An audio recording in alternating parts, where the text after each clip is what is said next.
Seeing the manufacturing process of large aircraft finally helps me understand why the UK, France and Germany dominate the aviation industry. Just for one engine, it requires 20,000 components to be assembled by hand, producing a suction force of 1 ton per second at 374.5 kilonewtons, with 50,000 horsepower on 3-meter titanium alloy blades. The V350 is made up of 1,800 personnel and 2.5 million parts, which is why it's located in Toulouse, France. This is the largest factory in Europe, receiving a large number of components daily from Airbus in Spain. 4 countries hold the key to Airbus's lifeline. France and Germany have equal shares, the UK is second, and Spain is third. This is also why China signed contracts for 292 and 160 Airbus aircraft with Germany's Scholz and France's Macron around 2023.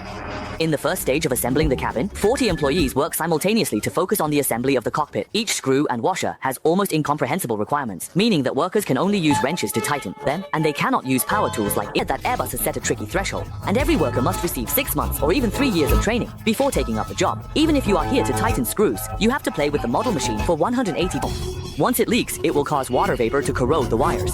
However, this multi-layer waterproofing is not available on all aircraft.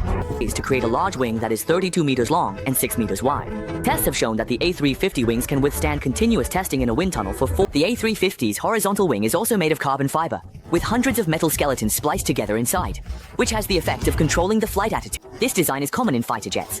And then the German-made tail is installed at the rear. This is also the only part that is sprayed before installation. Next, the workers test the spacing, measuring every 4 screws. Clearly, the safety factor of an aircraft is always higher than that of a car. Now we move on to the third stage.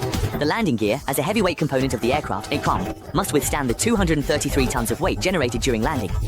Don't underestimate this component that supports the aircraft. Very few countries can produce it independently. Stage, workers are installing the strong wires, which are densely distributed near the side of the windows.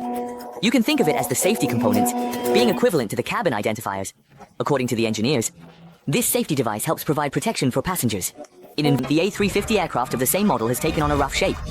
If you look closely at the tail, you can tell that this is a China Southern Airlines plane. There are many planes that can be named at the venue, including the cute panda seats.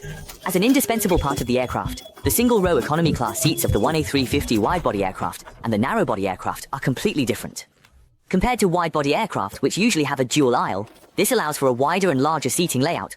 The economy class on the A320 narrow-body aircraft, so the assembly process is particularly careful.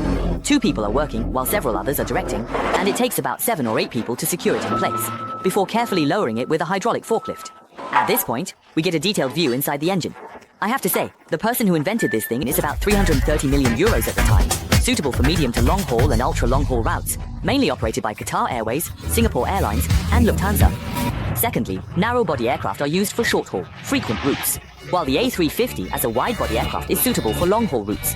So, have you learned how to produce such a large aircraft?